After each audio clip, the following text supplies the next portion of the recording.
Hello everyone, I just thought I'd do a quick update with a few things that have come across my screen in the last couple of weeks or so. Firstly, just a quick update about Richard. He's now done a couple of other videos, or rather one video. He's posted a new one with Nick Colostrom, and he's also updated his website with a reposting of the 2016 film The Boston Unbombing, which you'll find actually on his uh, his list of videos there. So this is like show 303, I think, is the Boston Unbombing, which is a repeat of one from 2016. And this video is an interview with Nick Colostrom.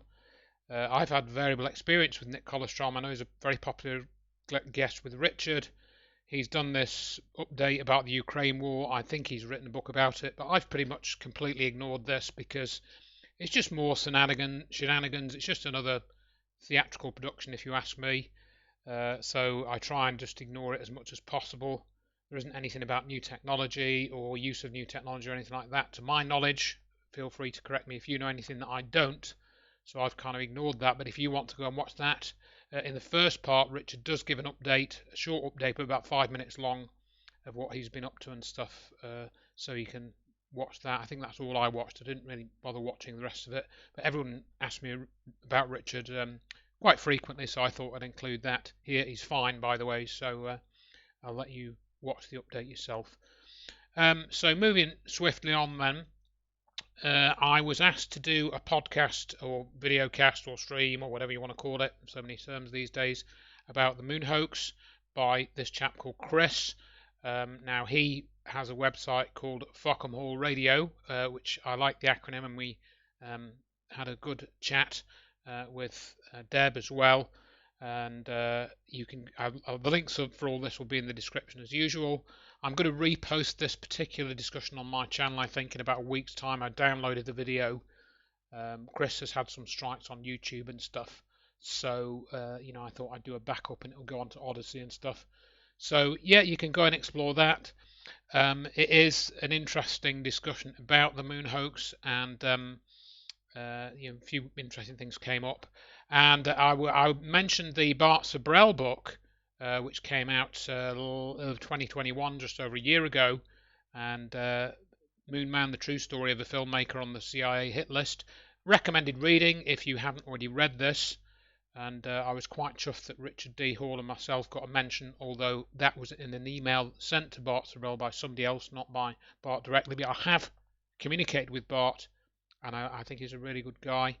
And one of the interesting things that was revealed in this book was that Bart Sabrell was born at Wright-Patterson Air Force Base, which I mentioned in that stream I did with Chris and Deb, Fockham Hall.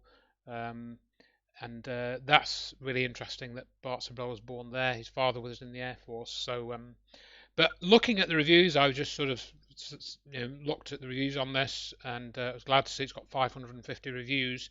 And there was an interesting point here, which I'm going to read out, which I haven't thought of, but it's fairly obvious, about another proof, really, that they must have faked the landing, because this chap who says he's a retired 24-year UASF veteran, obviously we don't know if that's true because he uses this name of Z8. I suppose that's a BMW Z8 that he's got something. Anyway, he says the lack of a blast crater under the lunar lander after it fired its 10,000-pound rocket motor directly into the dust-caked moon surface from just a few feet away.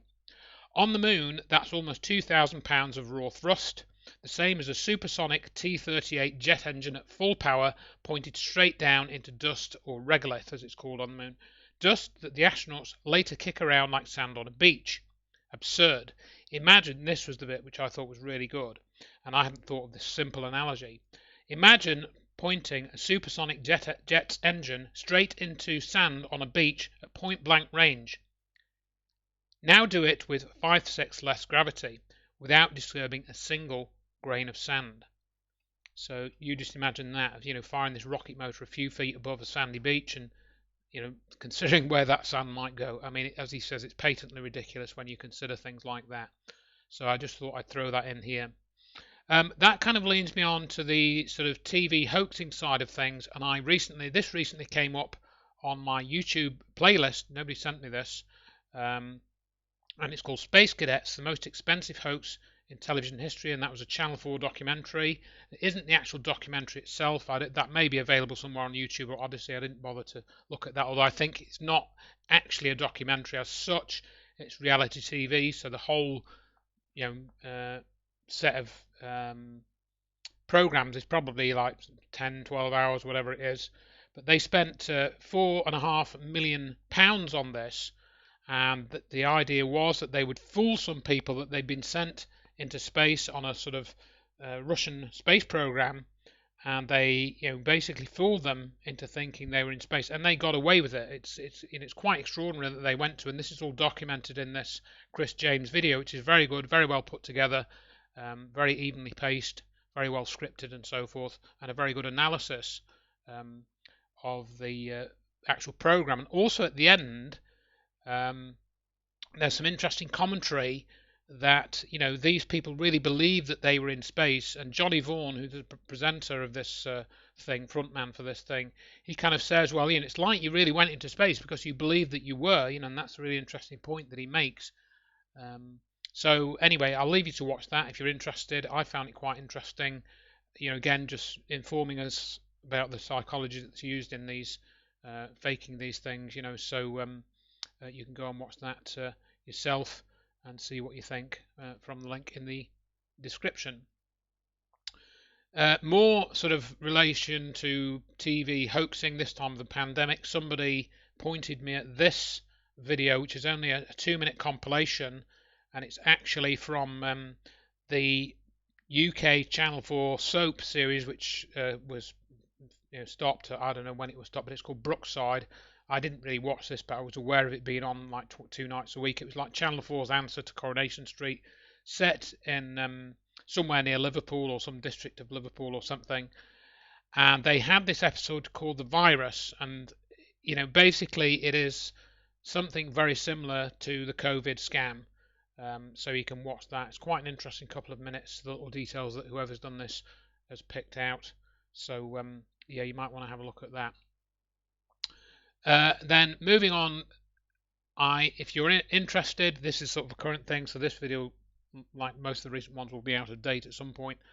I'm recording this on the 8th of March, and this coming weekend I will be up in Newcastle with Truth Seekers Northeast, and I'm doing 2 talks there, one on Friday evening and one on Saturday afternoon.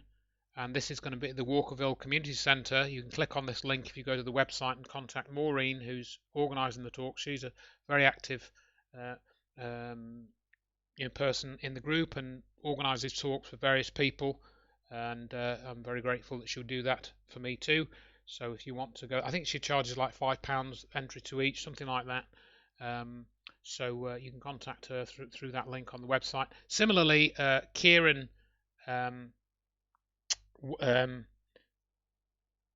Kieran, oh gosh, I can't remember his second name. He has organised a talk. Kieran Woodhouse, that's right, Kieran Woodhouse. He has organised a talk in Stourbridge. This is the second time I've been there, and that's going to be on Monday. So 2 talks quite close together in Stourbridge, and I think he's charging like £5 on the door. But again, you can contact him through the link on here.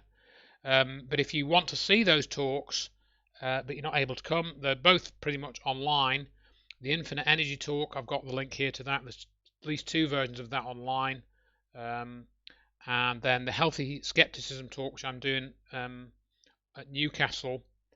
These 2 talks are at Newcastle. So the Friday evening one is going to be the Healthy Skepticism one.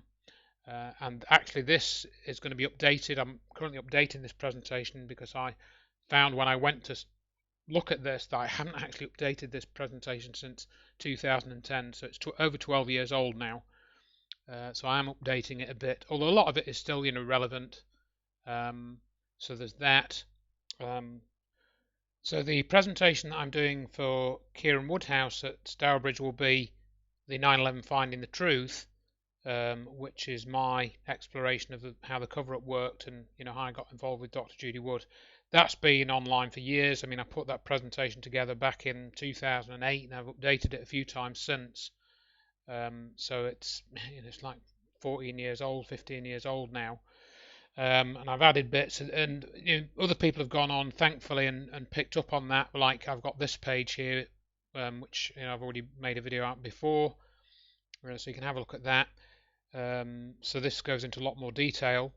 And then I was just revisiting my original page from 2014, where I'd compiled a lot of these videos and links, you know, to the 9/11 videos, you know, Charlie Pound's song and the key evidence video, 20 minutes long, and Dr. Judy Wood's BEM presentation from 2012, and so forth and so on. And I noticed that several of the videos which were on YouTube, which are sort of looking at the plane stories, have been deleted. That one, Morgan Reynolds, has been deleted. And then this first part of my 9/11 Finding the Truth presentation is still there, but the second part, which gets into the, you know, lack of planes, that's been deleted. So I think there's a link there to a version of it and stuff. So you know, you can find all of that on there on these links if you want to review it. Many viewers will have seen this before, and I've even made a video about this picture as well in the past. Maybe I'll link that in the description too. This pair of pictures, which is very, very interesting. But really, so that's just a sort of update, really. And I hope everyone is well. And again, thank you for your support and your interest. And we will carry on and see where we get to. Bye for now.